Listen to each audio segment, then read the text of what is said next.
Fixed income. Now you remember the teaching style of fixed income? I had clubbed chapters and taught you 19 chapters. I had clubbed, combined it into only 6 chapters, so I'll be accordingly revising chapter 1 and 2 first. Basics of fixed income. Now issuers of bonds: corporates, sovereign government is central government, state government, local authorities, supranational entities. Then SPV, special purpose vehicles, also called as special purpose entities. These special purpose entities are also called as bankruptcy remote vehicles. Why are they called bankruptcy remote vehicles? Now let me discuss SPV for some time. A bank is in need of money. What the bank will do? Sell its loan to the SPV. SPV in turn will give money to the bank. Where is SPV getting the money from? Investors. Now for example, these borrowers default. Is it the bank's risk? It is the SPV's risk. But in case if the bank goes bankrupt, the borrower's money which is returned by the borrowers, will it go to the bank or SPV? SPV. So that is why bankruptcy remote vehicle means that SPV is not affected by the bankruptcy of the bank, but SPV is definitely affected due to the bankruptcy of the borrowers. So in case if borrowers stop repaying, then SPV will have to bear the loss. Of course, SPV will try to sell the assets of the borrower, collateral and all that, it will try to sell, but still if something remains unsold and unrecoverable, then it will have to pass on the losses to whom? Investors. Fine? Okay. Thereafter, issuers of bonds mein we had learned quasi government entities also, which have government backing. Primarily they repay from their own operations, own business operations, but in case if they are unable to repay, who comes to the rescue? Central government comes to the rescue. Fannie Mac, Freddie Mac and all, we had taken the examples. Okay. Issuers of bonds. Now basic features of a bond: it has a face value, either 100, 1000, 10,000, 1 lakh, 10 lakh. Usually it is in denomination of hundreds. Okay, fine. Then coupon, fixed coupon or floating coupon as the case may be. It has a fixed maturity also. Bonds have a fixed maturity. Only in exceptional cases the issuer can issue perpetual bonds. We had discussed who issues perpetual bonds. Usually a bank, to meet its capital adequacy ratio. Remember, tier 2 81 bond, additional tier 1 bonds, if you remember. Yes Bank story I had told you in class. Yes Bank. Okay. Then in case of bonds, there are several types. Currency option bonds, dual currency bonds. Currency option bonds means investors get a choice that in which currency you want the principal coupon. Yes, from a predetermined list. Dual currency bonds means the issuer will pay coupon in one currency and principal in another currency. Okay, then it comes to, there were so many types actually of bonds. Bonds with embedded options: callable, puttable, convertible bonds. Callable bond is beneficial to the issuer, and that too when interest rates decline, because the issuer can call back the bonds at the predetermined call price and get it refinanced at a cheaper rate. So value of a callable bond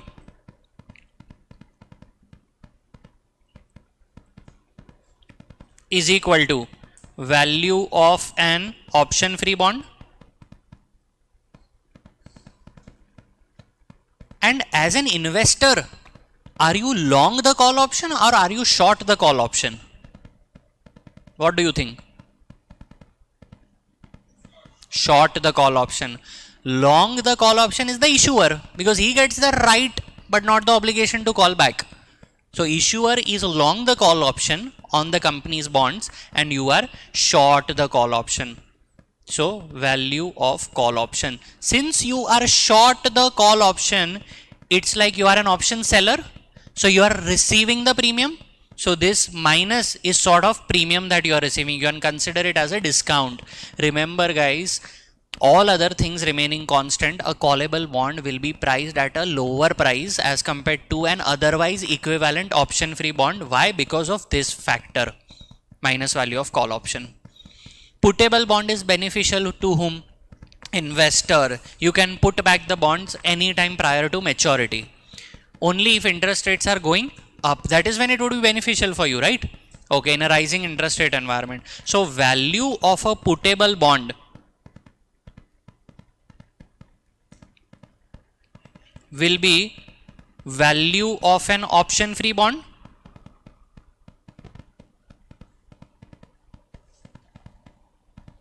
Now guys, you are long a put option because you are now getting the right but not the obligation to put it back. So you are long a put option, so you have to pay a premium, you have to pay extra for this callable bond plus value of put option. Correct? Okay, fine. All other things remaining constant, value of a puttable bond will always be higher as compared to an otherwise equivalent option free bond because of the put option benefit that you are getting. Now in the two bonds, callable bond, why would an investor invest in a callable bond despite the fact that it can be called back anytime by the issuer? What is the attracting factor? Higher coupons. And here in a puttable bond, the coupons will be lower because investor is getting that privilege of putting back the bonds. Then third was convertible bonds can be converted by the investor to common shares of the company after a specific date. So conversion ratio, is it pre-specified or suddenly decided? Pre-specified. Conversion ratio 20:1 means what? Every one bond will be converted into 20 equity shares. So conversion price then becomes conversion price, effective conversion price is your investment in bond. Investment in bond upon conversion ratio. Remember, effective conversion price will not be pre-specified because the investment in bond, all of you could invest in the bond at different valuation. So for you the effective conversion price could be something else, for you the effective conversion price could be something else, but conversion ratio will be the same for everyone.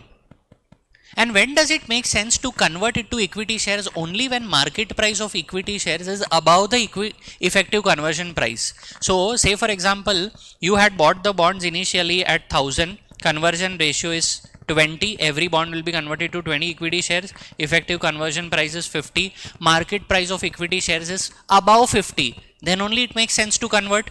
But now say Viral had invested at 1200, you bought the bond for 1200. Viral, for you effective conversion price is 60. Now if the stock price is 55, it is beneficial for this guy but not beneficial for you because it is not above your effective conversion price. That's why I tell you that effective conversion price differs for everyone basis at what price you had bought the bond. Okay, and value of a convertible bond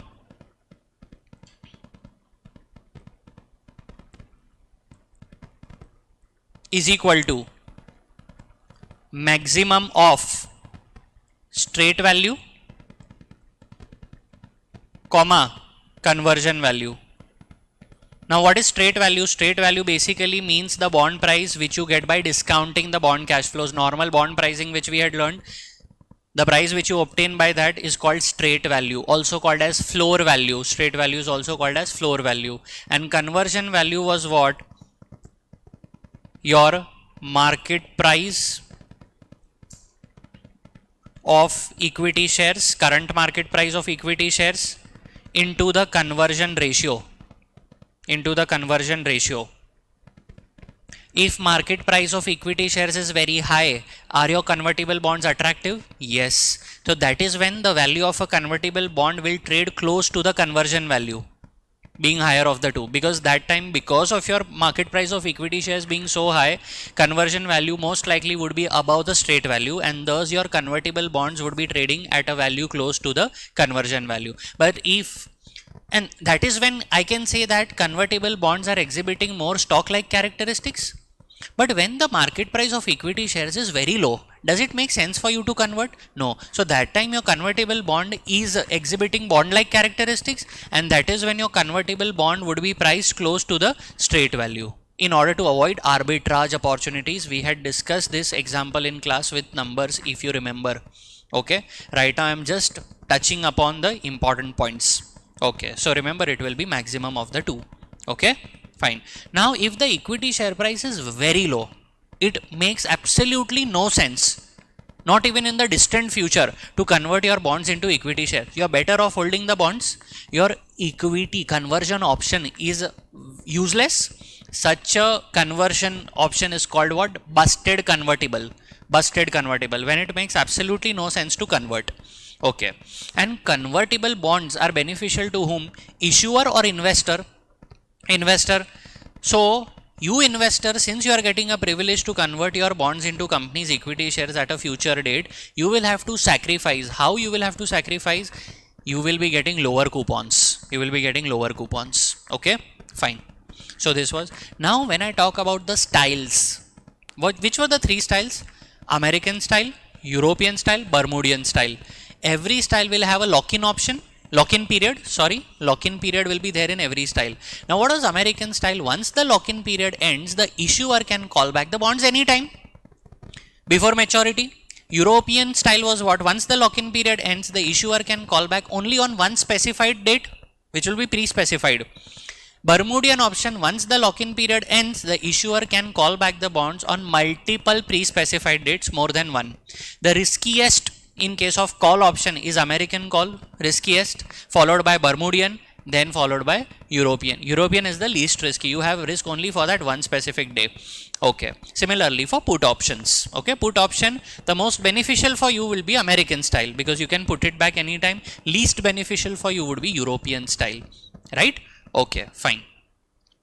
Now, after this, we had discussed what are green bonds. Green bonds issued by the issuer, and those proceeds received from issuance of green bonds would be used where? For environmental purposes, solar energy projects and all that, if I want to construct an electric arc furnace, etc. Sukuk bonds are compliant with Sharia law. Okay, so whatever is prohibited in Sharia law, so the money received by issuing sukuk bonds cannot be used for that. Okay, thereafter we had discussed domestic bonds, Euro bonds and foreign bonds. Domestic bonds, Reliance Industries issuing bonds in India in INR, domestic bonds. Reliance Industry issuing bonds in US currency, US dollar, foreign bonds. Reliance Industries issuing bonds in Euro in US dollar, in Europe in US dollar. All three factors are, in the market in which it is issuing, the currency is different from that market, so it will be called Euro bonds. Now for foreign bonds, we had learned some funny names, some special names. If you issue foreign bonds in US, those bonds will also be called Yankee bonds. If you issue foreign bonds in China, Panda bonds. If you issue foreign bonds in Japan, Samurai bonds. If you issue foreign bonds in Taiwan, Formosa bonds. Okay. Now don't tell me masala bonds and all. Masala bonds is when an Indian issuer issues bonds abroad in Indian rupees. Okay. HDFC had done that. Issued bonds abroad in Indian rupee. Okay. So that was masala bonds. Okay. Fine. Pardon? Yeah, I'm coming to that. There are a lot of things to be discussed in the first two chapters. Now coming to covenants. Covenants you can find where? In trust deed. Trust deed is also called bond indenture. It contains all the terms and conditions pertaining to the bond, whether the coupon rate is fixed, floating, everything will be mentioned in the trust deed. I had shown you in class practically how a trust deed looks like. Okay, fine. Now when it comes to covenants, which are the two types of covenants? Positive and negative. Positive covenants also called as affirmative covenants, negative also called as restrictive or prohibitive covenants. Positive covenants means as an issuer I am bound to do those things. Negative covenants means I am restricted from doing those things. Now just to be very clear, in negative covenants I am allowed to do those things provided I receive prior permission of the bondholders. Okay, fine. So negative covenants could be something like, as an issuer, if I am engaged in real estate business, I cannot change the nature of my business without prior approval of my bondholders. Positive covenants, something that I have to do. For example, I have to comply with all the laws and regulations I am bound to follow. That is positive covenants. Then there would be financial covenants. As an issuer, I have to maintain a minimum net profit margin of 10%. I have to maintain a debt to equity ratio of maximum 2:1. I cannot exceed that. What if I happen to exceed, what if I happen to breach the covenants? Then incurrence test will be triggered, and as an issuer, I will have to pay extra coupon in the form of penalty. Yeah, Okay, then we had learned credit linked coupon bonds. As an issuer, my coupon which I pay will be linked to the credit rating of the company. If my credit rating deteriorates, I will have to pay a higher coupon. If it improves, I will have to pay a lower coupon. But here, can I say there could be a concept of cap and floor? Cap matlab maximum interest that as an issuer I will pay. So cap is always beneficial for the issuer. A floor means minimum interest that you will receive as investor. So a floor is always beneficial for the investors, right? So where will the cap and floor be mentioned? Again in the trust deed. You will get every detail over there.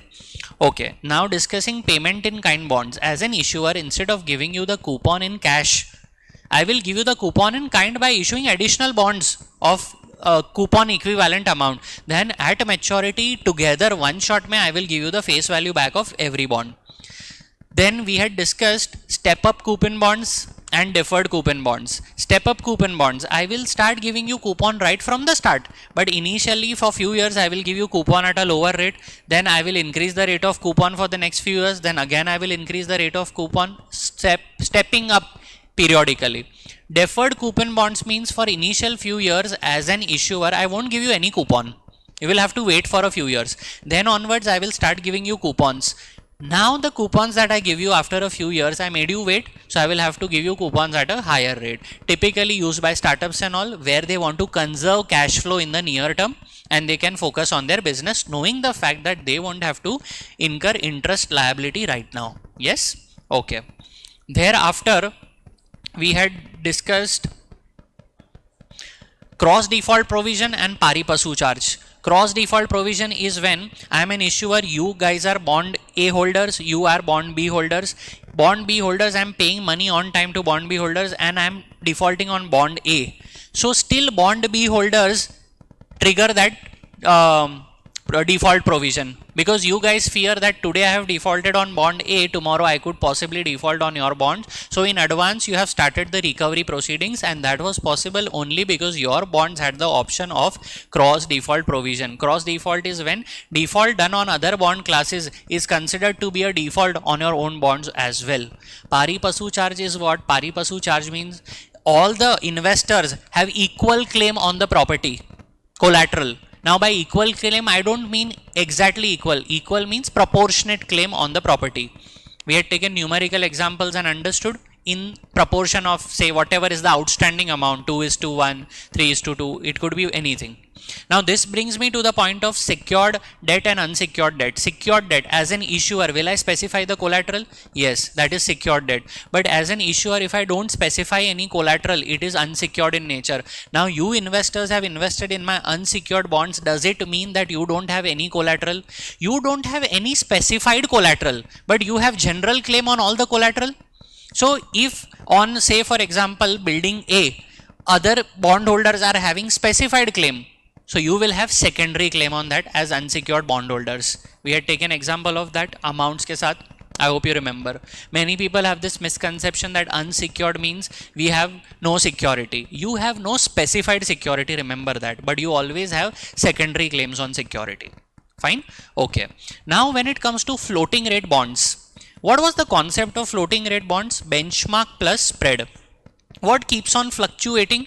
Out of the two, benchmark keeps on fluctuating. Spread once decided cannot change. Spread depends on what riskiness of the issuer. Spread is a company specific factor. Benchmark is a country economy specific factor, right? It won't be affected by individual issuer specific factors. Now benchmark earlier was LIBOR. I had explained you the entire story of LIBOR, why, how it is determined, why was it cancelled, now why people use SOFR, secured overnight financing rate, that we had discussed. Now if as an issuer I issue quarterly bonds, okay, I will pay you coupons on a quarterly basis. So at the end of March, June, September and December every year. Now the coupon that I give you on June, spread is already known in advance. At the time of bond issuance, spread was decided. Let's say spread is 250 basis points. How much is 250 basis points? 2.5%. What should I consider the benchmark as? On as which date benchmark should I see? Which existed as on March, 31st March of this. If I want to give you the coupon on September, so I should see the benchmark which existed as on 30th June. Spread, as we discussed, remains constant unless it's a credit linked coupon bond. If it's a credit linked coupon bond, then again spread will change as per the riskiness of the credit rating changes of the issuer, right? Okay. Then we had discussed inflation index bonds. Inflation index bonds, there were 4 styles in that. Inflation index bonds make capital protected instruments, capital index bonds to be specific, capital index bonds, interest index bonds,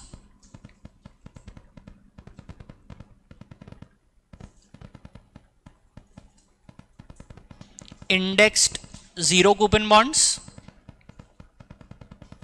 and indexed annuity bonds. Capital index bonds. In capital index bonds, what is adjusted for inflation? The coupon rate or principal? Principal. Capital means principal, so principal is adjusted for inflation. In interest index bonds, the coupon rate is adjusted for inflation. Okay. And in index zero coupon bonds, the payment which you would receive on maturity will be adjusted for inflation and you will accordingly get the payment. In indexed annuity bonds, what are annuity bonds? As an issuer, I give you interest and principal right before maturity in equal amounts every time. Just the way you repay your home loan EMI, that is sort of an annuity, same payments like that. Usually which we see in the market, the bonds that the issuer issues are bullet bonds. Will pay coupon throughout the tenure of the bond and principal will be paid at one shot at maturity. In one shot at maturity. But in case of indexed annuity bonds, as an issuer, right before maturity, I will not only give you the coupon, but I will give you the principal also, and the amounts will be constant in every payment that I make. That is indexed annuity bonds. So in indexed annuity bonds, that amount which I give you will be adjusted for inflation. Capital index bonds, we had taken one example, US TIPS. US Treasury Inflation Protected Security, wherein the inflation, the bonds principal is adjusted for inflation every 6 months, because government bonds usually they pay coupon on a semi-annual basis. Okay, there will be a floor value also, remember, and also remember this point that as you increase the principal value for inflation, if there is deflation you will have to reduce the principal value, but there will be a floor value. The principal cannot go below the floor. I hope you remember all this. Okay, fine. In interest index bonds, your coupon rate will be adjusted for inflation. Okay, fine. And we adjusted for inflation. Just be sure if your coupon rate is 6% and if inflation is 5%. So 6 plus 5, don't do 11%. No, 6 into 5 is 1.05. That's how it will be adjusted. Okay. Relative basis, not absolute basis. This is called relative basis and this is called absolute basis. It is never adjusted on absolute basis. Fine. Okay. After that, COCOs, contingent convertible bonds. Now those bonds will be converted to equity shares if a specified event occurs. That event will be pre-specified. Okay, I'll specify that if this event occurs, then your bonds will be converted to equity shares. Here again I had given you the example of banks. Yes Bank case we had discussed. It had issued COCOs, but unfortunately it didn't convert it into equity shares, which was wrong on part of Yes Bank. And then the case was going on and all that story we had discussed. Okay, COCOs. After that, one more thing, zero coupon bonds. Do you get any coupons in zero coupon bonds? No, always issued at discount. Now as regards the taxation treatment, how is the tax treatment? So if it is issued at 80 and redeemed at 100 and period 2 years maturity, so this appreciation of 20, as investors you will have to pay tax on it over 2 years equally over the lifespan. It will be treated as what? Interest income. It will be treated as interest income. Peculiar treatment for zero coupon bonds. Zero coupon bonds are also called as interest only lifetime bonds. Okay, and your normal bonds wherein I give you coupons every year and principal I will return at maturity, those are called bullet bonds. Bullet bonds are also called as plain vanilla bonds. Plain vanilla bonds. You need to remember the names, the jargons. Okay, fine. And one more thing that I wanted to discuss was your bullet structure, fully amortizing structure, partially amortizing structure. Where is credit risk the highest for issue for the investors? As investors, where do you face the highest credit risk? In which structure? Bullet, because there the issuer has to pay a big chunk at maturity. What if I am unable to repay? And the least amount of credit risk as investors you would face in fully amortizing bonds, because I am repaying in a disciplined manner along with principal right from the start, such that at maturity I have the same amount to be paid. I don't have to pay an extra amount, a bigger amount. I don't have to pay that.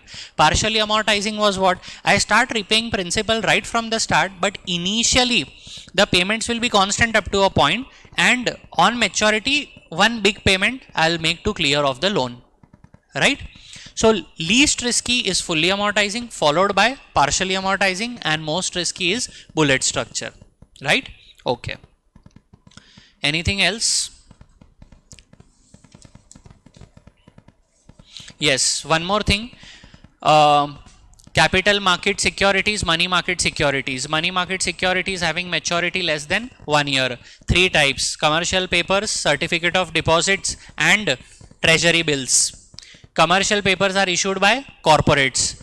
T-bills are issued by central government, and certificate of deposits are issued by banks. Any instrument having maturity exceeding 1 year will be capital market instrument. Also, all these money market instruments are zero coupon in nature. They are issued at discount, redeemed at par. Okay, fine. Yeah, mostly. Okay, now if I discuss about warrants. Warrants gives the warrant holders the right but not the obligation to buy companies equity shares at a predetermined price. And why are warrants issued? They act as sweeteners just to incentivize the investors to invest in the company's bonds, right? We had discussed the case of Occidental, if you remember, Warren Buffett. Okay. And one thing that we skipped to discuss, global bonds. Global bonds are what? Euro bonds. Matlab Reliance Industries issuing bonds in US in say euro bonds. Now mind you, euro bonds does not mean issued in euro currency. It can mean any currency. So don't be misled by the name. Reliance Industry issuing bonds in US in say pounds, and those bonds are also traded in the domestic market. Such bonds will be called global bonds. Now when it comes to the registration part, there could be registered bonds or bearer bonds. Bearer bonds are like what? Bearer check. Registered bonds are specifically registered on your name, so if you want to transfer, you have to undertake all that procedure of transfer and stuff. Okay, fine. So I think that was majorly about the first two chapters, 1 and 2. Is there anything else that I'm missing out on? Please let me know. I think I have discussed everything. Just another jargon, zero coupon bonds are also called as interest only lifetime bonds. So I told you, but original issue discount bonds, OID, original issue discount bonds. Okay, fine. So can I then discuss chapter 3 to 5? Okay, now when it comes to chapter 3 to 5, there was a lot of overlap from first two chapters. So I'll discuss the incremental part. Now, issuers are divided on the basis of their credit rating. BBB minus and above, such issuers are called investment grade issuers. Anything below BBB minus, high yield issuers. High yield issuer, those bonds exhibit more equity like characteristics. Investment grade bonds exhibit more bond like characteristics. Issuers are also classified on the basis of geography. Emerging market bonds, developed market bonds. Emerging market bonds, India, China, Russia, Indonesia, Brazil. Developed market, UK, US, Canada, Germany, Singapore, Japan, all those countries. Okay. Then we had discussed third category also, which was actually not there in your curriculum, frontier markets. Okay, anyway, not discussing that now. Fine.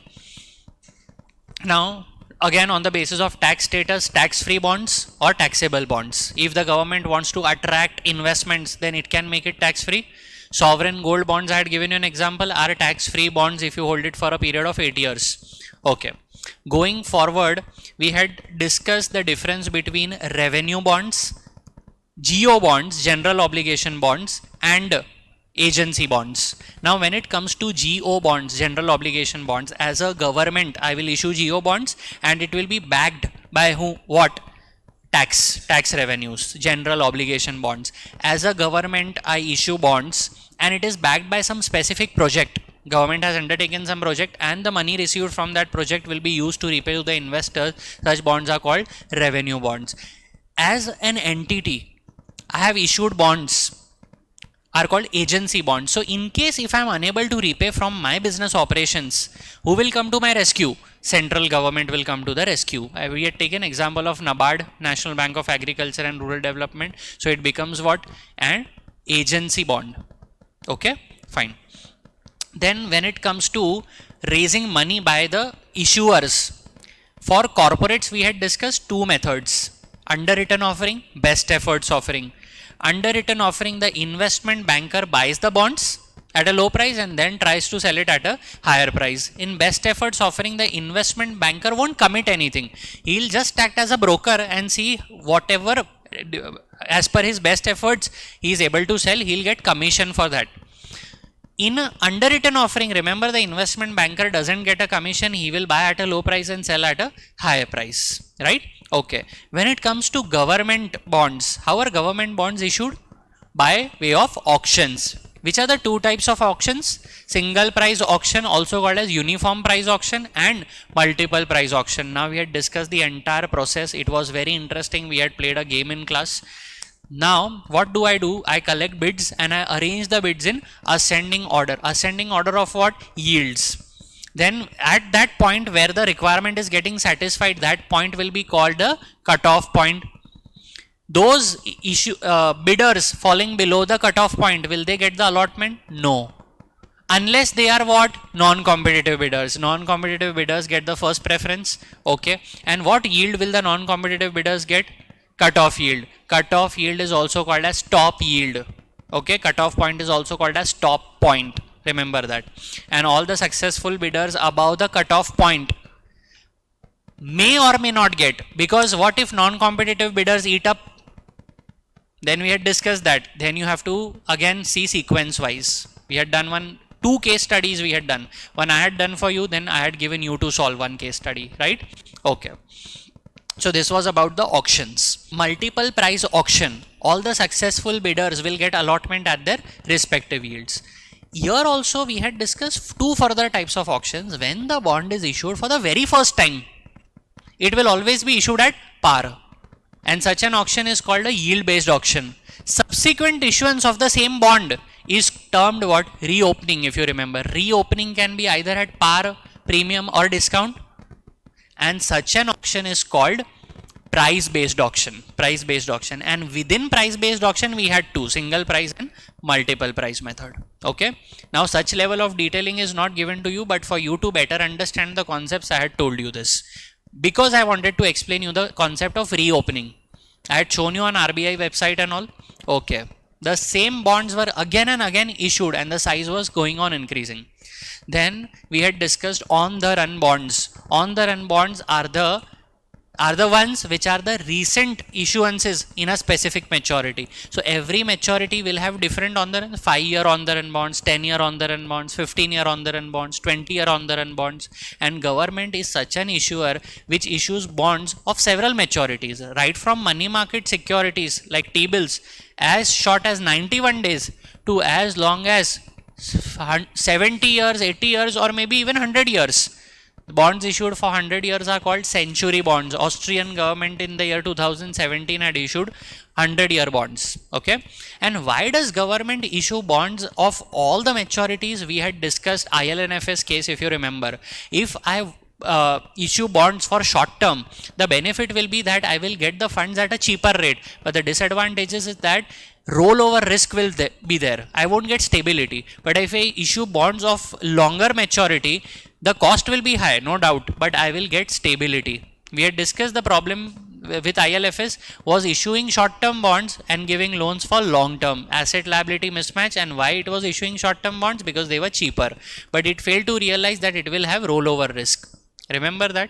Okay, fine. After that, we had discussed distressed issuer and all. Distressed issuer is like a junk issuer. Okay, then there was a difference between distressed issuer and fallen angel. Distressed issuer is at the time of issuance only I am distressed. So I will receive the worst possible rating, D rating. And then we had discussed, would any investor want to subscribe to my bond? So yes, there are asset reconstruction companies and all which do hedge funds and all which do invest in such bonds. And fallen angel means what? At the time of bond issuance, I was having good credit rating, but subsequently my credit rating deteriorated. So that is what I am a fallen angel. Okay, fine. After that, we had discussed commercial papers and all used by corporates for what purpose? Mainly for working capital purposes, short term working capital purposes, right? Okay, then there were other sources of funds also available to corporates: uncommitted line of credit, committed line of credit, revolving line of credit. Which is the longest? Revolving line of credit. It's like a credit card for the company, as and when you use the funds, and then if you repay the funds with interest, your balance gets refilled, like that. Revolving line of credit, simply like a credit card. Between committed uncommitted line of credit, the borrower will have more trust, more certainty, where in committed line of credit. Now as a lender, if I am giving you the facility of committed line of credit, I myself need to have more funds, and I will charge you what? A commitment fees.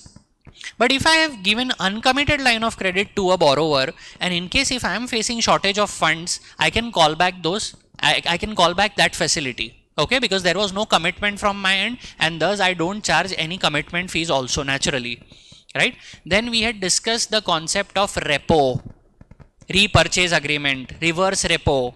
I am a borrower, I want to borrow on a collateralized basis. I will borrow from the counterparty and I will keep some collateral. Then later I agree to buy back the collateral at a higher price, and that higher price, the differential price, represents what? Interest, right?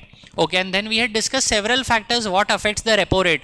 Longer the tenure of the contract, more will be the repo rate. If security is of high quality, the repo rate will be less. If the security is physically delivered, again the repo rate will be less, like that. So multiple factors decide the repo rate. Okay, haircut. Do you remember haircut? I am keeping a security of 105 with the lender, but I am getting funds of only 100, which is a haircut. We had done multiple calculations in class pertaining to margin and haircut. So 105 is the value of security which I have kept, and I received only 100 rupees. So 5 is the amount that I had to keep as cushion. So haircut is 5 by 105, and margin is 5 divided by 100. Now I am not getting into the numerical calculations. We have done such calculations in class. Okay, fine. But the point is, margin will always be less as compared to, haircut will always be less as compared to margin in percentage terms, because haircut is calculated on a bigger denominator, margin is calculated on a smaller denominator. That is why margin always exceeds the haircut. Just in case if you are tested in MCQs, you should know. You can say that. You can say that. Yes. Yes. Bridge financing is what? So now as a bank, you have granted the loan, but you have not yet dispersed it. See, there is difference between sanction and disbursement. You have sanctioned the loan but not dispersed it. And you can also consider it this way: I have applied for the loan. Will you give me loan immediately after 1 or 2 days? Is it so fast? No. So it will take time. So in the interim also I am in need of funds. So as a corporate, what I will do, I will issue commercial paper that will act as a bridge source of financing. So till the time the bank disburses the loan, I can utilize this money, bridge financing, right? Okay, fine. Repo, reverse repo concept, you recall. Moreover, the calculations, very important. Okay, we had taken that thing 100 to 102. So if the face value of the bonds is 50 million, then what would be the amount borrowed? Cross multiply. You recall such calculations? Okay. Practically, I had discussed with you that haircut on government bonds is what? 0. Yeah. Okay, fine. That was repo. Now when it comes to banks, banks to have multiple sources of borrowing. Bank can use depositors money, the current account money, savings account money, your fixed deposit money, which is called CASA, current account savings account. Okay, then bank can borrow from other banks, which is called interbank borrowing and lending. Remember, interbank borrowing and lending, if it is done for a period of 1 day, it is called overnight borrowing. But if it is done for more than 1 day and up to 364 days, it will be called term borrowing. Okay. Now interbank borrowing and lending is usually on an unsecured basis. This was one source for a bank. Then the bank can also borrow from the central bank of the country. In India, if commercial banks want to borrow from RBI, can they? Yes, at a rate called as repo rate. Now don't confuse this repo rate with that repo which we had discussed. Okay, fine. Then banks can also issue CDs, certificate of deposits. So bank has multiple sources of funds available. That's all I'm trying to tell you. Okay, fine. In US, how does the system work? If a bank wants to borrow from the central bank, it won't essentially borrow from central bank. So for example, JP Morgan has kept excess reserves with the US Fed, and Morgan Stanley is in need of funds. So Morgan Stanley will approach US Fed, and US Fed, out of the excess reserve balance it has of JP Morgan, from that it will lend to Morgan Stanley at a rate called as Fed funds rate. And recently, you remember, Federal Reserve reduced the Fed funds rate. During COVID, it was close to 0%. Then they increased it to 5.25 to 5.5%, and now they have reduced it by 50 basis points. So this is what it is. Okay, fine. Direct risk, indirect risk. You remember, I am a US based investor investing in US government bonds. So will I have currency risk? No. I will only have the risk of default. So that is called direct risk. If you as an Indian investor invest in US government bonds, not only will you have the risk of default, you will also have the currency risk, which is called an indirect risk, right? Okay, fine. Anything else? Okay, from the previous chapter, like chapter 1 and 2, we skipped this part: sinking fund provision, serial maturity structure, and term maturity structure. Term maturity structure means bullet bonds. Serial maturity structure means what?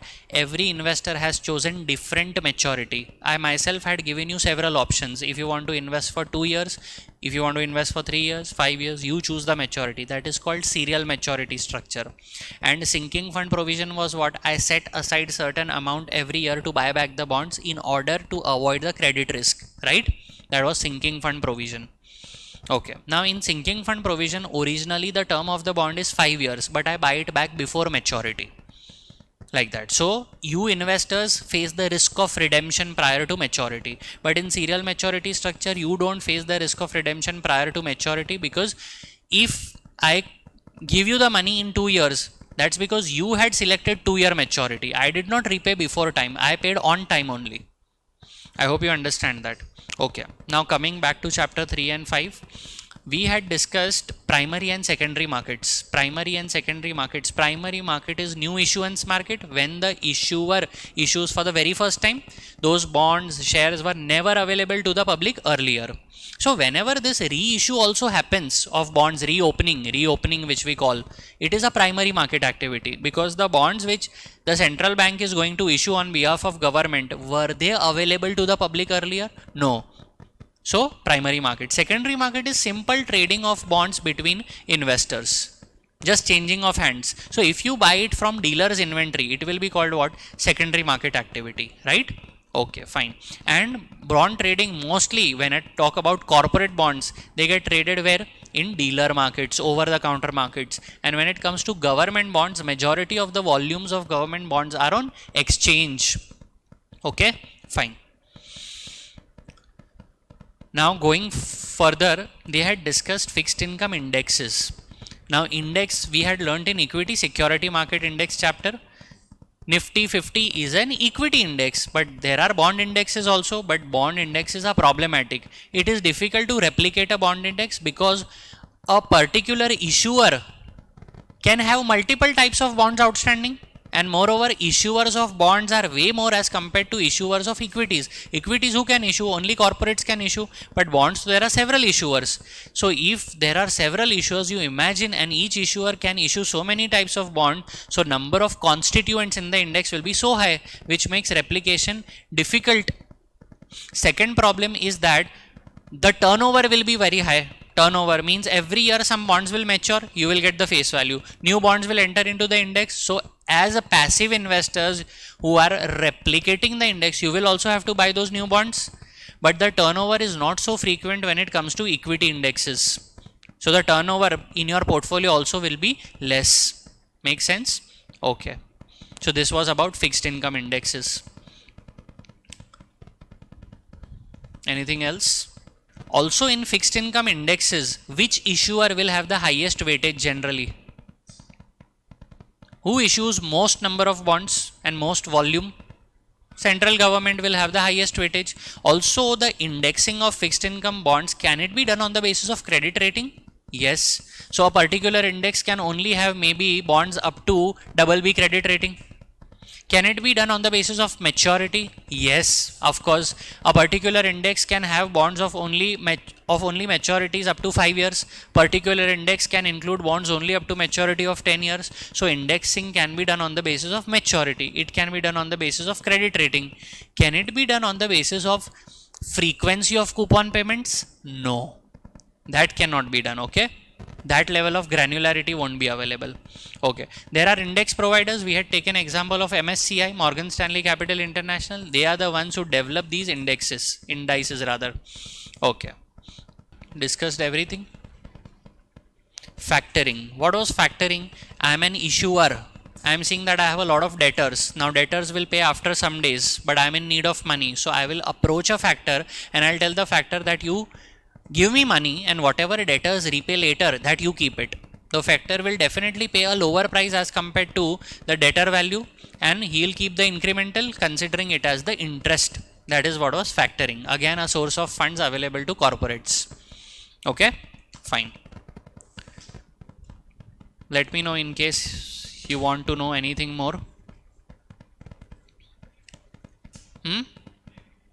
Make whole call provision was what? That as an issuer, I am calling back the bonds early. As investors, you lose out on the coupon earning capacity. So you investors are smart enough. You tell me that whatever future coupons I will be saving as a company, I have to give you the discounted value of that, present value of that. That is make whole call provision. So that I will be disincentivized, to call back the bonds early. Yes, correct. Shelf registration is what? See, I am a bond issuer. I keep on issuing bonds. Now, every time I issue bonds, I will have to do the compliance procedures and all, which are tedious. So, knowing the fact that I am going to again and again issue bonds, I will do compliance once, which is called shelf registration, and it will be valid up to a period of 1 year. Then subsequently, whenever I issue bonds, I don't have to do detailed compliances every time. Then with minimal compliances also I can issue the bonds, but this option is only given to financially sound companies. Otherwise, weaker companies can misuse this provision. Okay, fine. Proceed. Okay, now a practical chapter, chapter 6 to 9.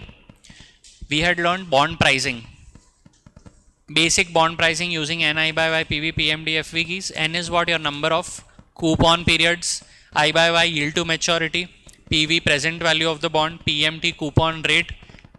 Will you input coupon as a percent or as an absolute amount? Absolute amount. Coupon calculated as a percent of face value, and FV will be your face value, right? Okay. Now, to be very specific, FV will be your face value for option free bonds. But when it comes to bonds with embedded option, for example, you are finding yield to first call of a callable bond. That time in FV, you input the call price. As an issuer, at what price will I call back the bond? So that you put, don't blindly put the face value there. Okay, so this we had learned. Please don't forget to adjust for periodicity when you are pricing bonds. So if it is semi-annual, don't forget to multiply N by 2. Don't forget to divide I by Y by 2. Don't forget to divide PMT by 2. All these are small points, but very important. Then I taught you to discount the bonds at spot rates. Okay, fine. Then I taught you to discount the bonds at forward rates. Okay. YTM, when it exceeds the coupon, the bond trades at discount. When YTM is less than coupon, bond trades at premium. Whenever YTM is exactly equal to coupon, bond trades at par. Now a discount bond, assuming an unchanged yield, increases in price every year. That is called discount amortization. A premium bond, assuming an unchanged yield, reduces in price every year. And a par bond remains same throughout, assuming an unchanged yield. Okay, fine. Now, When it comes to calculating forward rates from zero rates are, by the way, what? Spot rates. That again we had discussed multiple times, multiple examples were solved regarding this. Okay, now coming to G spread. G spread is what? Difference between corporate bond yield and government bond yield, but the maturity has to be the same for G spread. G spread, more the G spread, more is the riskiness of corporate bond in comparison to government bond. G spread, say, what do you get to know? The riskiness of the corporate bond. Then there was I spread, corporate bond yield and swap rates of the country. Similar maturity, same maturity, not even similar. Okay, thereafter we had learned Z spread. That was using trial and error method, but I had shown you one classic shortcut how to solve questions by substituting the middle value of options. Okay, fine. Z spread was what? Such a spread which is added to every spot rate in order to make the discounted present value of the bond equal to market price. Higher the Z spread, more is the riskiness of the bond. Then we understood this concept that whenever Z spread exceeds the OAS, OAS was what? Option adjusted spread. Such a bond is callable bond. Remember, for a callable bond, Z spread will always exceed the option adjusted spread. Whenever Z spread is less as compared to option adjusted spread, such a bond is called puttable bond. And whenever Z spread equals the option adjusted spread, such a bond is called option free bond, right? Okay. Thereafter we had learned the concept of matrix pricing.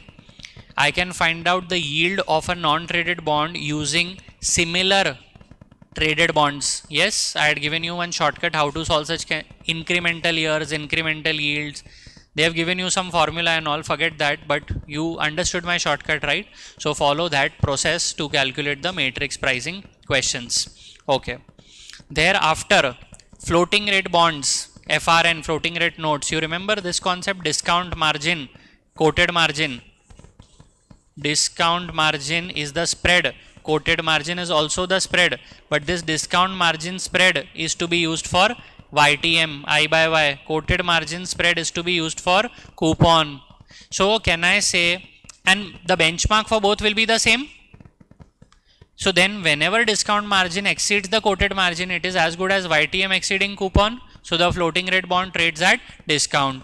Whenever it is the opposite case, whenever discount margin is less as compared to quoted margin, it's as good as YTM being less than coupon. So the bond trades at premium. And whenever discount and quoted margin are the same, the bond trades at par.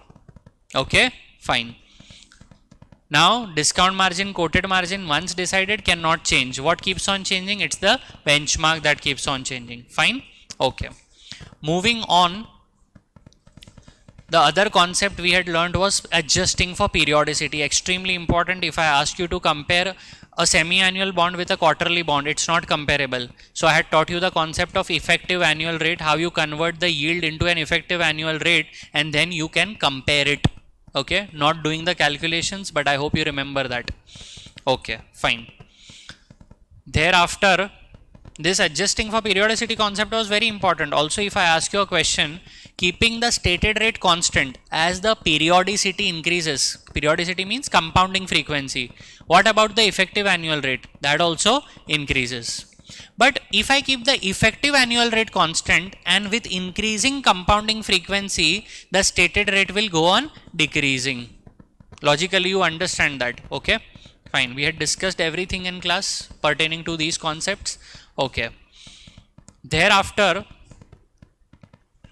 we had discussed bootstrapping, how to derive forward rates out of spot rates. Not only that, we had learned how to derive par rates also from spot rate. Par rates are what? Such rates at which bond is priced at par. Okay, fine. From par rates you can derive forward rates, spot rates, and from any rate basically you can derive any rate, right? Okay, fine. Thereafter, we had learned the concept of current yield and simple yield. Current yield was your cash return on investment, coupon upon initial investment. It is done on an annual basis. So even if a bond is semi-annual, ignore that. You have to calculate it as on annual basis. Simple yield was what? Your coupon will be there in the numerator plus discount amortization divided by maturity upon your current investment. If it is a premium bond, so premium amortization will be a loss for the investor. So it will be what? coupon minus premium amortization divided by life of the bond upon initial investment. Yes, so that was the concept of current and simple yield. Anything else? Okay. Clean price, dirty price. Dirty price is combination of clean price plus accrued interest. Dirty price is also called as full price, and your flat price is also called as, the clean price is also called as flat price. Accrued interest is accrued interest. The accrued interest between two coupon payment dates. Now for this I had shown you the classic Kelsey shortcut. Okay, so needless to say, for every question you will have to follow this Kelsey shortcut. Okay, fine. Maturity effect, coupon effect, convexity effect. Now what happens in a maturity effect? If I take two bonds, all other things remaining the same, the bonds with higher maturity will be more sensitive to yields. That was the maturity effect. Coupon effect is all other things remaining the same, a bond with a lower coupon would be more affected due to changes in the yield, so that is more sensitive. And convexity was what? See, there were two factors, linearity, convexity. For small changes in the yield, the relationship between bond yields and bond prices is linear in nature. But the moment there are big changes in the yield, the relation between bond yields and bond price becomes convex in nature. Convexity is a second order effect, duration is a first order effect. Convexity is said to be a bondholder's best friend, if you remember. Okay, fine. Anything else that I'm missing out on? Yeah, add-on yield and discount yield. Add-on yield and discount yield, if you remember, had some glimpses of your initial margin and repo rate concept, repo margin concept. Haircut by the way is also called repo margin. So add-on yield, you calculate your yield as a percent of purchase price. So add-on yield is 5%. Discount yield you calculate as a percent of your redemption selling price.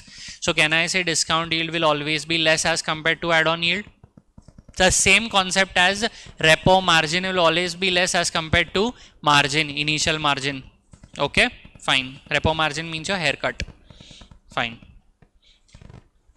Bond equivalent yield. Bond equivalent yield is what? Add-on yield or discount yield? Add-on yield based on 365-day year. But when they tell you T-bills, you will always have to consider 360 days. That's the market convention. Not only for T-bills, but even for FRA, forward rate agreements. What has to be considered? 360 days as the market convention. Okay, fine.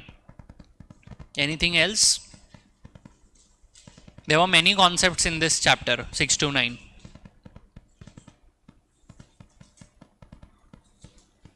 So now that generalization I won't expect you to remember, but for an upward sloping spot curve, when the spot curve is upward sloping in nature, means 2-year spot rate is greater than 1-year spot rate, 3-year spot rate is greater than 1 and 2 year, the forward curve also will be upward sloping and forward curve will lie above the spot curve. So this was the relation. This is spot curve, this is the forward curve, and in an upward sloping spot curve, the par curve also will be upward sloping but lie below the spot curve. Then in a downward sloping spot curve, the forward curve also will be downward sloping but below the spot, and par curve also will be downward sloping but above the spot. Okay, fine. We had done question also on this concept where we took some numbers and understood the concept. Okay, yield curve. Yield curve as a concept is what? On your graph, you are plotting the yield at respective time to maturity. In usual circumstances, it is upward sloping in nature, but when it is downward sloping in nature, means short term yields are higher than long term yields, which is an indication of an upcoming recession. Okay.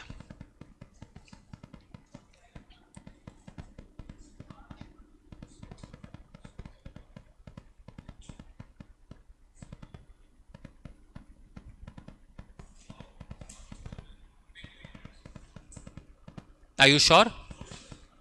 This is right. This is right. The par curve will be above the spot curve in case of a downward sloping.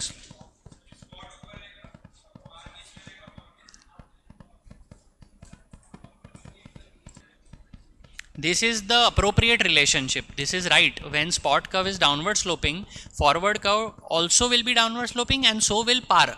Positioning you have to know. Forward will be below spot, par will be above the spot. Okay, fine. Proceed. Okay, in case if you get confused in exam, if you forget, I would suggest you substitute some numbers and check. The chances of going wrong will be very low. Okay, fine. Anything else that we are missing out in this chapter? I think not. Covered everything. Okay, fine. Now, after 6 to 9, discussing chapter 10 to 13. No, that's okay. We'll go right now in sequence. We'll go 10 to 13. Now, in 10 to 13 chapter, we had first discussed Macaulay duration. Macaulay duration calculation. I don't expect you to remember the calculation because it is a very tedious calculation. You first plot the cash flow, discounted cash flow, weights, year into weights, summation of all. Macaulay duration for a coupon paying bond will be less than the maturity because you are recovering some cash flow before maturity, and moreover it's assumed that you will be reinvesting. Macaulay duration for a zero coupon bond will always equal the maturity. Okay, remember that. Macaulay duration gives birth to a new concept called as modified duration. Modified duration is Macaulay duration upon 1 plus YTM. Macaulay duration average time it takes to recover your initial investment, and modified duration tells you what sensitivity of a bond price in response to changes in the bond yields.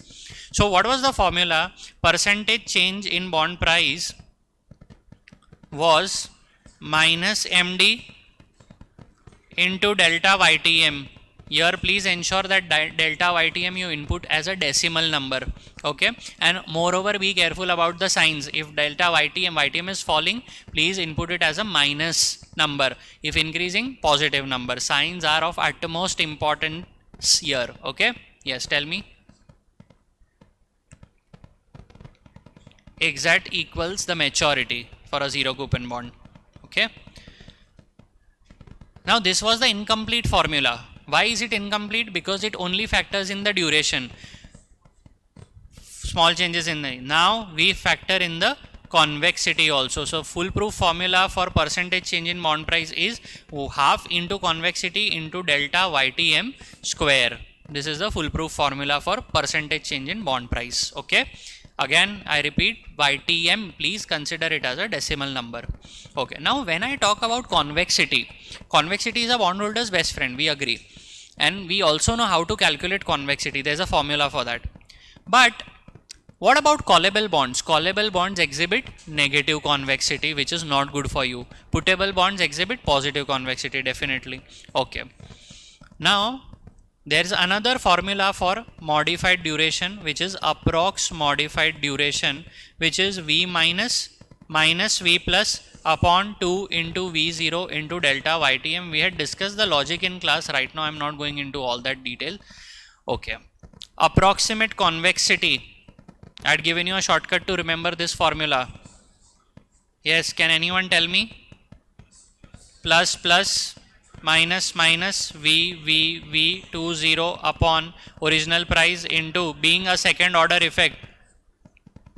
Okay, now if I ask you, can you calculate modified duration for bonds with embedded options? No, because cash flows cannot be predicted with certainty. So for those bonds you will have to calculate what?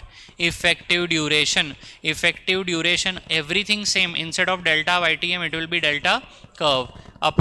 Effective convexity also, instead of delta YTM it will be delta curve. And what curve are we referring to? The yield curve of that specific issuer.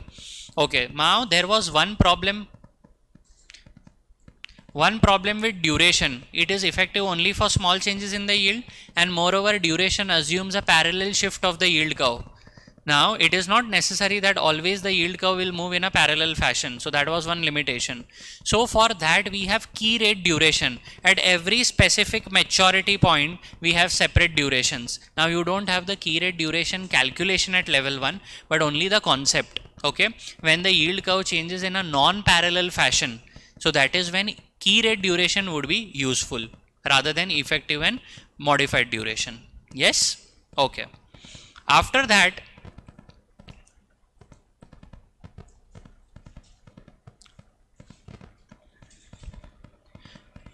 reinvestment risk and interest rate risk, extremely critical.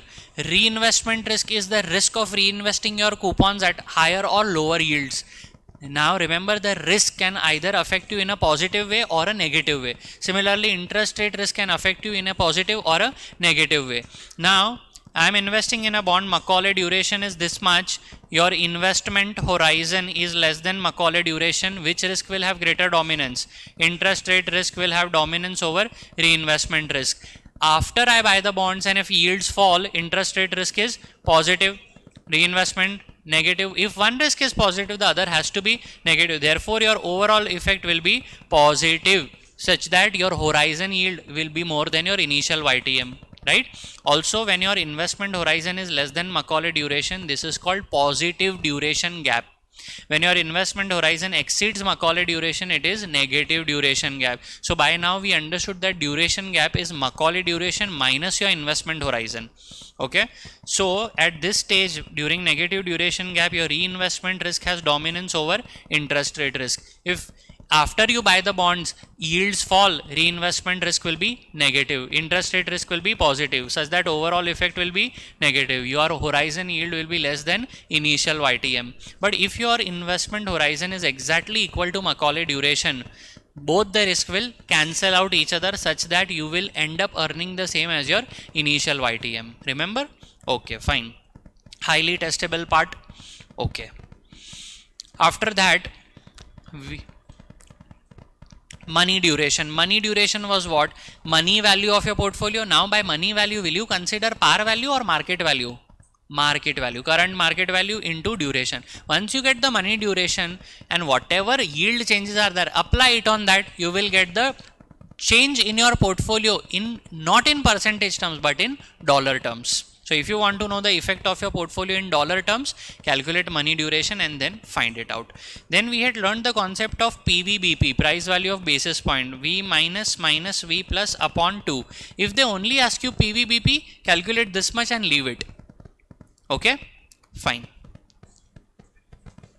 Yes. Yeah, money convexity also is there. So whatever is the convexity, weighted average convexity of your portfolio into the market value of your portfolio. Similarly for duration. Yeah, now this gets me to the point, portfolio statistics, portfolio duration, I'm not talking about individual bonds, I'm talking about portfolio as a whole. I have 3 bonds. There are 2 methods to calculate portfolio duration. Method number 1 was actually plotting the cash flows and calculating the portfolio duration. Method 2 was the weighted average duration. Now method 1, fine, you can calculate, but method 1 would fail plotting the actual cash flows if your portfolio have bonds with embedded option, because actual cash flows cannot be predicted with certainty. So then in that case you go for method number 2, wherein you calculate the duration of individual bonds. For option free bonds, you calculate mod duration.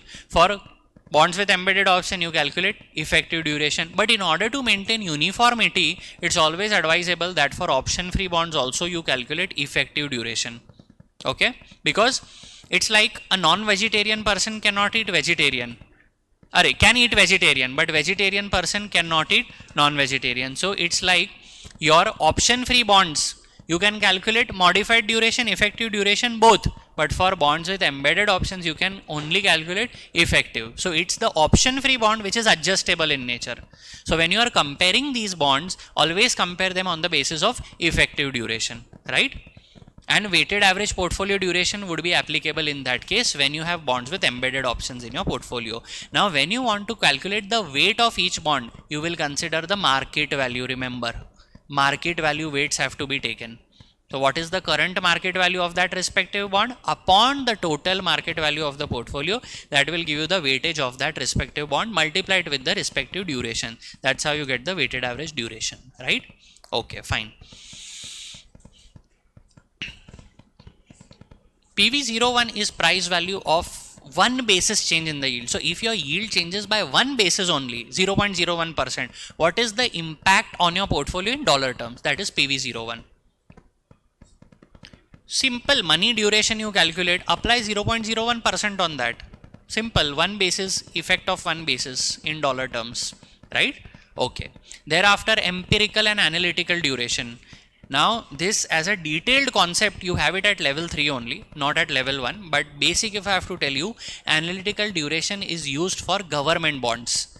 Empirical duration is used for corporate bonds. That much you have to know, because corporate bonds are not only affected by the changes in government bond yields, they are also affected due to changes in what? Spreads. So empirical duration is historical duration, wherein I will use regression method to calculate the empirical duration. Fine. Always remember, you can write down the statement in case if they test you. Empirical duration of bonds with embedded options will be less as compared to analytical duration. Empirical duration of corporate bonds, sorry, not bonds with embedded options. Empirical duration of corporate bonds will be less than or equal to analytical duration. Most of the cases less than, because spreads affect corporate bond price changes to a great extent. I repeat the statement, empirical duration of corporate bonds will be less than analytical duration. Fine? Okay. Then we had yield curve volatility. The short-term yields are more volatile or long-term yields? The short-term yields are more volatile. Short-term yields are impacted due to what? Monetary policy actions. And long-term yields are affected by your macroeconomic factors. So, the term structure of yield curve volatility will be downward sloping, indicating that short-term yields are more volatile and long-term yields are less volatile. Getting it? Okay. Anything else in this chapter? Okay.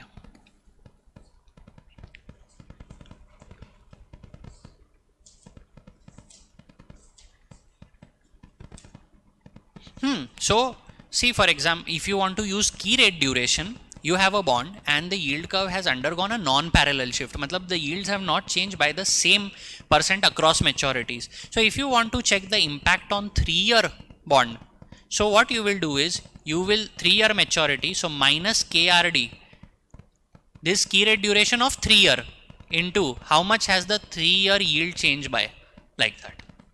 If you want to check the sensitivity of 5-year, so minus KRD of 5-year maturity into the delta YTM of that point.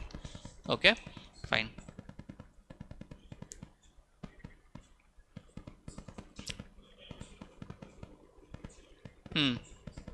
If the investor holds the bond till maturity, tell me it is above Macaulay duration in case of coupon paying bonds. So it will be what? Negative duration gap. So that is when reinvestment risk will have greater dominance over interest rate risk. Also, interest rate risk is called as market price risk. Remember the name, market price risk. Interest rate risk was what?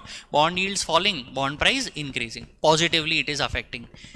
Interest rate risk, bond yields increasing, bond prices falling. Interest rate is affecting you negatively. Reinvestment risk will affect you positively when yields increase, such that you can reinvest the coupons at higher yield.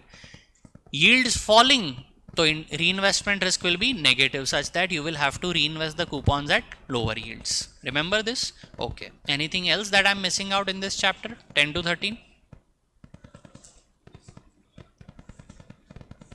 Horizon yield calculation. Okay, numericals I'm not discussing, that we can take it separately if you want. Okay. Right now I just want to make you remember the concepts which are there. That's the entire point. Whatever doubts you have in terms of questions and all, we'll solve it, don't worry. Proceed. Now let's discuss chapter 14 to 16, which was credit risk. Credit risk, a lot of the discussion in credit risk was pertaining to your accounting ratios, which we have already discussed in ratio chapter in FSA, debt to equity, liquidity, solvency, profitability, efficiency. So all that I'm not discussing again.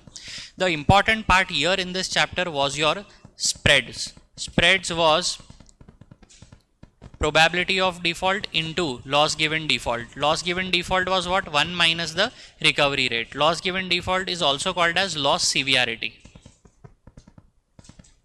Yes? Okay. Now, if by this formula it comes to 200 basis points, so you expect a spread of 200 basis points from the bond. But if bond is offering a spread of 250 basis points, would you invest in the bond? Yes, because the bond is undervalued as per your calculation. You were okay with a spread of 200 basis points, bond is offering 250 basis points, right? Okay, fine.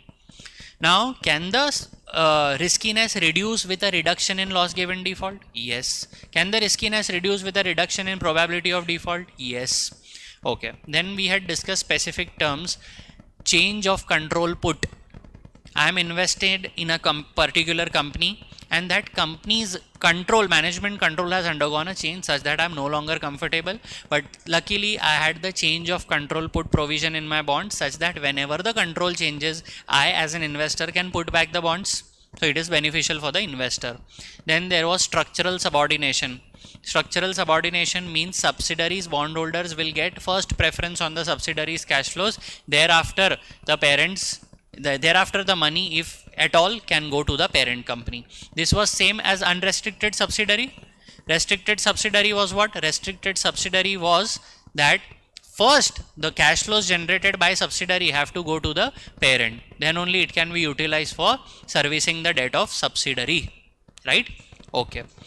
Then we had discussed 4 C's affecting credit analysis. Capacity means you do ratio analysis and all. Ability to repay. Collateral. Covenants, you know these terms now. And character. These are company specific factors. And 2 C's were economy specific. Currency and conditions.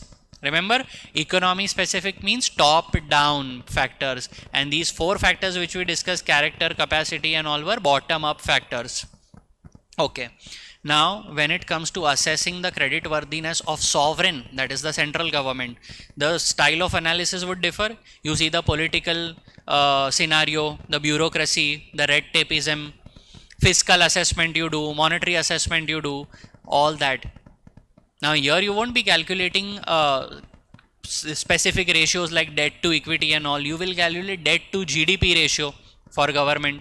Debt to GDP, of course, lower the better. And in debt also there is external debt and domestic debt. External debt is when a government has issued debt in foreign currency. We had discussed multiple governments issuing debt in foreign currency and ultimately defaulting because they did not have foreign currency reserves.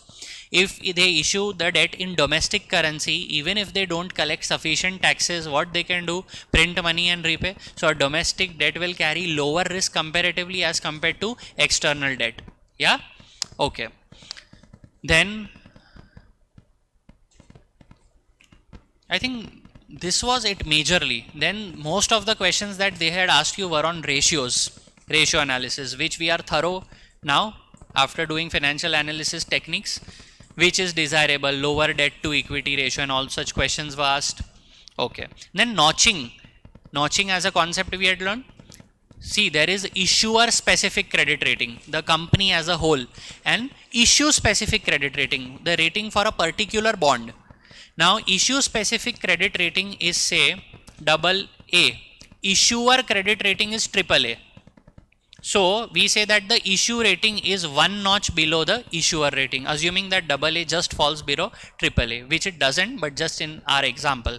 Okay, this is notching, 1 notch lower. Notching is grading basically.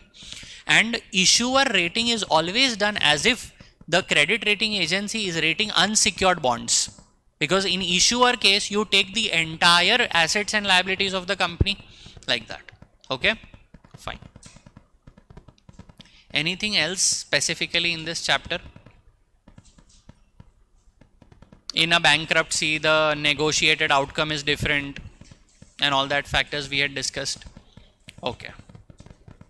So nothing much in this chapter if you see. Fine. Mostly focusing on ratio analysis, numbers and all those things. Okay. We had taken multiple examples for credit riskiness of government sector. I told you many stories of how the governments default and stuff. Okay. I had shown you the debt to GDP ratio of several governments, several countries. Fiscal deficit as a percent of GDP, how much is it of several countries. Lower the better means government finances are sound. Those factors we had seen. Okay. Now, if you want to check liquidity of a government, so focus on the currency reserves that it has, foreign currency reserves. But if you want to check the stability, internal stability of a government, focus on fiscal deficit as a percent of GDP. lower the better. Now India is on a glide path to reduce the fiscal deficit. We had discussed that as a percent of GDP. Okay, fine. So increasing income or reducing expenditure. Now the last chapter, chapter 17 to 19, that was all about securitization. Okay, securitization as a concept basic we have already discussed initially. Now let us focus on the specifics. Three parties very important in any securitization. First, the depositor, from whose balance sheet originally the loans are going off. Second, SPV, on whose balance sheet the loans are coming in. And third party is servicer. Servicer is the one who is responsible for collecting payments from borrower. Now in an SPV, are there only debt investors or are there equity investors too? Equity investors too. SPV is like any other business where there will be debt and equity investors both. SPV has to ensure that the interest which is getting from the borrowers is more as compared to interest which is paying to the bondholders, so that the balance remains for the equity holders, right? Okay. Now there were various types of SPVs that we had discussed, and the names were basis the backing of collateral. Asset backed securities, in that auto loan ABS, it is backing of auto loans and all, two-wheelers, four-wheelers. RMBS is backed by residential housing loans. CMBS is backed by commercial property loans. CLOs is backed by loans given to risky corporates. CDOs is a mixture of everything, but mostly now it comprises CLOs. That also we had learned. Okay. Synthetic CDOs means the collateral manager will do trading of CDS. Now how CDS and all are traded you wouldn't know because it's covered at level 2, so I'm restricting myself here. But I hope you understand that are various types of Now when it comes to RMBS, there are two types: agency RMBS, non-agency RMBS. Agency RMBS is backed by the government. Okay, and here the SPV, the loans which it buys are called what? Confirming mortgages. Certain pre-specified conditions have to be satisfied, only then the SPV will buy and will give guarantee on that. Non-confirming mortgages naturally won't be bought out by the SPV, they may be securitized by some private SPV, right? Okay, now as investors in SPV, do you have extension contraction risk? Yes, bound to be there. Can you eliminate it? No. Can you redistribute it? Yes. Now when it comes to redistribution of extension contraction risk, how can I as an SPV ensure that? Time tranching. The uppermost tranche, class A, is most exposed to contraction risk and the lowermost tranche is most exposed to extension risk. So depending on your view whether you feel extension or contraction risk, which one is more likely, you accordingly invest in that specific tranche. What about credit tranching? Credit tranching addresses default. So is the default risk spread equally or how is it spread? First, lowermost tranche, which is called the residual tranche, also called as first loss tranche, also called as equity tranche. Then whatever it couldn't absorb, then it goes to the upper tranche above the equity tranche and so on in that fashion. So it's not that the senior most tranche doesn't bear risk at all. If it comes to that point, even the senior most tranche may have to bear risk in credit tranching, right? Okay. So if you want higher returns, will you invest in upper tranches or lower tranches? Lower tranches. But if you want more safety, in upper tranches. Remember that? Okay. Now each SPV, will it have only time tranching, only credit tranching, or combination of both? It can have combination of both. Remember that? Okay. Now specifically discussing about CMBS, commercial mortgage backed securities. I could do something at loan level call protection. If you remember, loan level call protection, we had prepayment penalty. I'm not writing now. Prepayment penalty, discouraging the borrower from prepaying early. Prepayment lockout, not allowing the borrower to prepay for specific period. Defeasance and yield maintenance charges. Now defeasance as a concept I had explained you in detail. What is defeasance? Whatever repayment I get, prepayment from the borrower, I'll invest in government securities. Now the interest which I'm getting is insufficient, so I will call for additional principal amount from the borrower and invest that too in government securities to earn the same interest which I was earning earlier. Okay, fine. Then yield maintenance charges is the same as your make whole call provision, paying the discounted value. If the borrower prepays, then as a lender I will tell that borrower that you have to prepay you are prepaying, so the future value which you are saving, that also you will have to prepay at a discounted value, such that the borrower will be discouraged from prepaying. Now if none of the loan level call protections are there, can the SPV do something at its own level? Yes, that is called SPV level call protection, which is nothing but time tranching, which we discussed already, right? Okay, fine. Then credit card ABS. Credit card ABS may, in the lock-in period, lockout period, whatever you call it, are investors given principal amount? No, they are only given interest amount. Now what if all the borrowers, all the credit card users repay the principal amount during the lockout period? Can I give it to you? No, I will purchase new credit card receivables with that same amount. But if I feel that the delinquencies, the bad loans are set to rise, then in that extreme case I can give you the principal amount also during the lockout period, which is called triggering of a rapid amortization provision.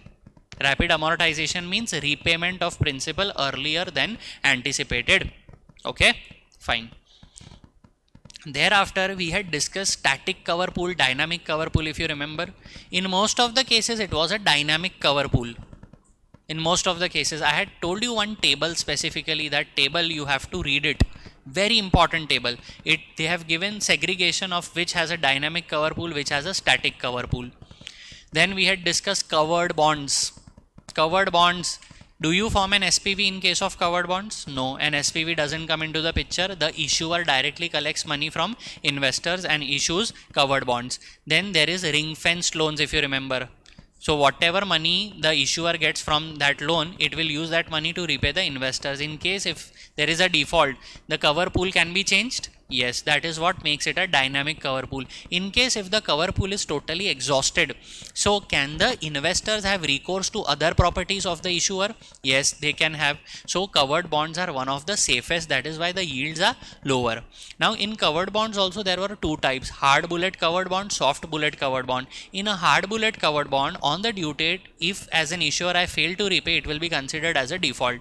In a soft bullet covered bond, on due date, if I fail to repay, it won't be considered as a default. You guys will give me additional time, grace period, to repay. If I am able to repay within that time period, it won't be considered a default. Yes. And then there was pass-through security. In a pass-through security, simply whatever I am receiving from borrowers, I am the SPV, I will pass it on to you. And in a pass-through security, all investors are at the same level. There will be no tranching in a pass-through security. So it is the simplest structure, remember. Okay, and whatever coupons I receive from the borrowers, I won't give you the exact same coupon. I will give you something less, right? Okay, because I want to make money from my equity investors also. Now credit enhancements, you remember internal, external, two types. Internal is what I could do on my own as an SPV. External is when I had to secure help of a third party. So external credit enhancement was bank guarantee, surety bonds, wherein I had to take help of bank and insurance company. Couldn't do that on my own. Internal credit enhancement is something that I can do on my own. Excess spread. Excess spread was what? The interest which I receive from borrowers and the interest that I pay to my investors. There is a difference in that. Excess spread. Second one was over collateralization. More than required, I have given you the collateral. Third was cash reserve account. I set aside some cash in times of crisis and all. I'll tap into that cash and give you the money. Yes, remember all this? Okay, and fourth was waterfall structure, tranching, credit tranching. Okay, fine.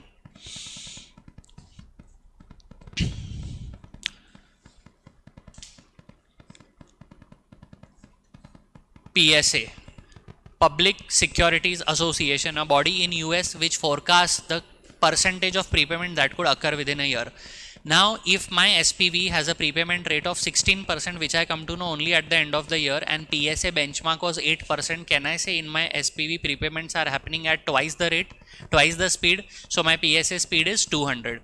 If the PSA speed is within a particular predefined range, the PAC investors, the investors in a PAC tranche, PAC was what? Planned amortization class. You don't worry, your maturity will be pre-decided. Who will take on that risk? The support tranche. So support tranche will get higher returns for the higher risk. that specific range in which you will be protected by the support tranche, that range is called initial collar. Once the PSA speed breaches that range, it will be called what? Broken PSE. And in broken PSE, the support tranche will stop supporting the PSE tranche. PSE tranche also will have to start bearing the risk, and the life will differ. I had made you write down that entire table. Okay, it's not given in the book now. Fine. Solar ABS. What was so special about solar ABS? That you have multiple liens. So in case if the borrowers, first of all, it is given only to homeowners, and that to good quality homeowners who have a good credit score. So chances of default are less likely. In case if they default, you can sell their solar panels and all to recover your money. But in case if the solar panels and all also are insufficient to recover your money, then you have recourse to the personal property also, like you can sell their houses to recover the money, right? Which recourse was not available in case of RMBS, CMBS. At max what you can do, you can sell the residential property to recover your money, nothing beyond that. This brings me to the point recourse, non-recourse loan. In non-recourse loan, as lenders, you only have recourse to that specific property on which loan has been taken. But in a recourse loan, you have rights on basically all the personal properties also of the borrower. So for the lender, more desirable is a recourse loan, but then the rate of interest there will be low. Okay, fine. After that, CMO, collateralized mortgage obligation. See, what happens in a CMO is you are investing in an SPV's bonds, and that SPV in turn is investing in other SPV's bonds. So the SPV2 in whose bonds you have invested, that is called CMO, collateralized mortgage obligation. That SPV in which you have invested the bonds, that directly won't buy out the loans from bank. Remember that. That is what is a CMO structure. Okay. Now between CMBS and RMBS, where is concentration risk more?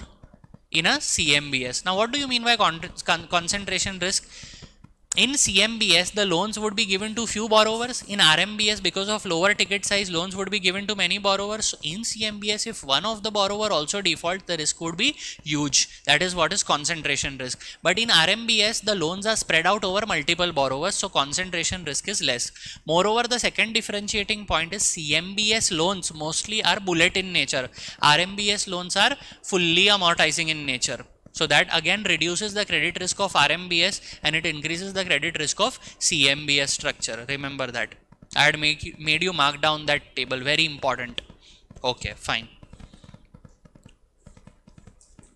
Anything else missing out on?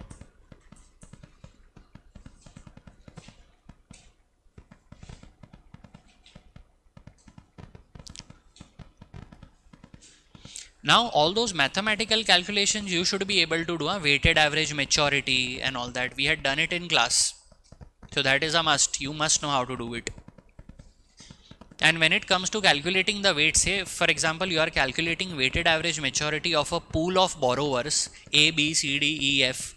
Will you consider their original loan or the current amount outstanding to calculate weights? Current amount outstanding, because that's what matters. So weights will always be calculated on the basis of current amount outstanding. Okay, fine. Yeah, one thing, ramp up period. Ramp up period was what? First, I'll collect money from the investors, and in this period, initial ramp up period, I will buy those borrowers ka loan from the bank which I had initially identified originally. Thereafter, in case of dynamic cover pools, can I still go on buying and selling loans? Yes, that is what is dynamic cover pool. So during a subsequent ramp up period also I can go on buying, selling, and in fact till the time of maturity I can go on buying and selling the loans, which is the beauty of dynamic cover pool. CLO will have dynamic cover pool. CDO also has dynamic cover pool, like that. Covered bonds have dynamic cover pool, etc. RMBS will have a static cover pool. Auto loan ABS will have a static cover pool. Okay.